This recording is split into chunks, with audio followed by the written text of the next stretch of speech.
Sunday special में आज हम बिहार के एक ऐसे नेता की बात करेंगे जिसे साहेब सीवान तो सुल्तान ऑफ सीवान कहा जाता है। जी हाँ दोस्तों, जिसे साहेब सीवान या फिर सुल्तान ऑफ सीवान कहा जाता है, जिसके बगैर, जिसका नाम लिए बगैर बिहार की राजनीति सूनी सी है। बिहार की सियासी गलियारे उसके नाम के बगैर सूनी सी है। अधूरा सा है बिहार का सियासत उनके बगैर।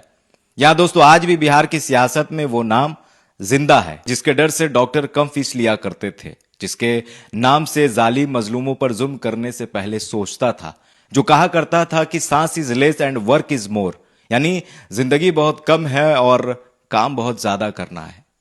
जी हां दोस्तों, जिसके गुजर जाने के बाद दो परिवार सदमे में था, तो एक तबका जो है जश्न मना रहा था उसकी मौत पर। जी हां दोस्तों, जिसका जन्म 10 मई 1967 के प्रतापपुर सीवान जिले में हुआ और उसकी मृत्यु 1 मई दिल्ली के अस्पतालों में। कुछ लोग उसे साहेब सीवान, कुछ लोग उसे मसीहा, तो कुछ लोग उसे अपराधी तो बाहुबली कहते हैं। यहां दोस्तों, जिसने तय कर दिया था कि तुमको 50 रुपया फीस लेना है, जिसने पहली बार सीवान में मेडिकल कॉलेज दिया। अगर किसी गरीब मजलूम को जरूरत पड़ती थी तो उसका सबसे पहला कदम शहाबुद्दीन जी की ओर बढ़ता था। करीब 2 दशक तक वो सीवान के बेताज बादशाह थे।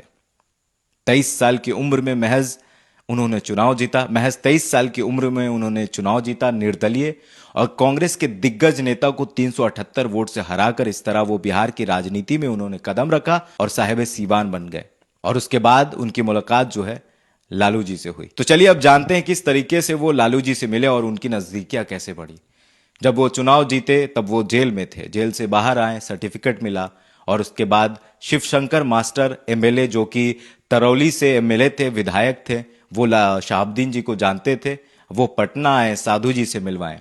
साधु जी को शहाबुद्दीन जी ने कहा कि भैया हम जो है आपके सरकार को सहयोग देना चाहते हैं, हम निर्दलीय विधायक हैं, हम आपको मदद करना चाहते हैं। तब साधु यादव का जवाब था कि भाई सरकार तो हमारी बन गई है, लेकिन आप निर्दलीय विधायक हैं, अगर आप हमारे साथ रहना चाहते हैं तो आप हमारे साथ रहिए, चलिए हम लालू जी से आपकी मुलाकात करवाते हैं। जब साधु जी शहाबुद्दीन जी को लेकर पहुंचे तब शायद लालू जी बिहार में नहीं थे, लालू जी दिल्ली में थे, किसी काम से दिल्ली गए हुए थे।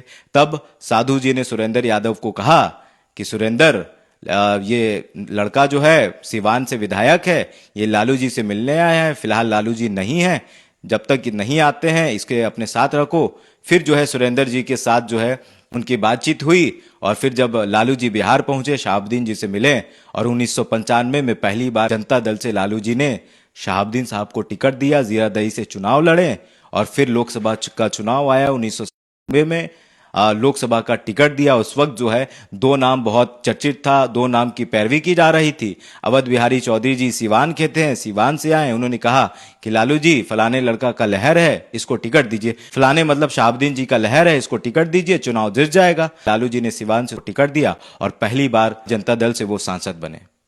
जहां दोस्तों इस तरह लालू जी के साथ उनकी दोस्ती बढ़ी, और इस तरह बिहार की राजनीति में शहाबुद्दीन साहब ने कदम रखा लालू जी के साथ, और बिहार में एक नया समीकरण का जन्म हुआ जिसे MY समीकरण कहते हैं, मुस्लिम यादव समीकरण करते हैं। उस जमाने में शहाबुद्दीन मतलब बिहार का मुसलमान और यादव मतलब लालू, और इस तरह से बिहार की सियासत में एक नया समीकरण का जन्म हुआ, और करीब 2 दशक तक लालू जी का परिवार और शहाबुद्दीन जी का परिवार जो है एक रहा। हाल के दिनों में भले ही रिश्ता खराब हुआ हो, लेकिन करीब 2 दशक तक लालू जी का परिवार और शहाबुद्दीन जी का परिवार एक था। कहा जाता यह है कि जब लालू जी को सीवान या गोपालगंज उस इलाके में जाना होता था, तब लालू जी सबसे पहला कॉल जो है शहाबुद्दीन साहब को कॉल करते थे और कहते थे कि हम आ रहे हैं, और इस तरह से जो है उनकी नजदीकियां, इस तरह से उनके रिश्ते थे। बहरहाल हाल के दिनों में कुछ रिश्ते ठीक ठाक नहीं थे। शहाबुद्दीन साहब के गुजर जाने के बाद दोनों परिवारों के बीच में खटास पैदा हुआ, लेकिन अब जो है हाल के दिनों में आपने देखा होगा कि हिना साहब ने राष्ट्रीय जनता दल का सदस्यता लिया, और उनके साथ उनके पुत्र ओसामा साहब ने भी राजद ज्वाइन किया। बहरहाल आज के लिए इतना ही। आगे हम बिहार की सियासत, सिवान की सियासत, शहाबुद्दीन साहब की और भी बातें लेकर अगले वीडियो में आएंगे। फिलहाल के लिए इतना ही। बहुत बहुत धन्यवाद।